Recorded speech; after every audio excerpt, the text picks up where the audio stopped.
800 baht. So, 800 baht kasama tong pakwan, tsaka yung blueberryhan. At saka, the boat ride. And then, kanina nung pinicturean tayo, kasama yun sa binabayaran, guys. So, pwede pala tayo magsagwan. Can I try? Okay. Alright. So, ngayon, do I hold in here? Alright. And then, okay. Sana, yun.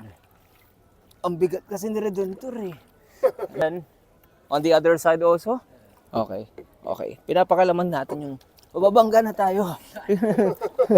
Meron sila kanyang version ng floating market, ano? Ito yung sa Pattaya. So, napunta na tayo before sa Bangkok. Naalam mo? So, medyo wala outskirts din ng Bangkok yan. Pero,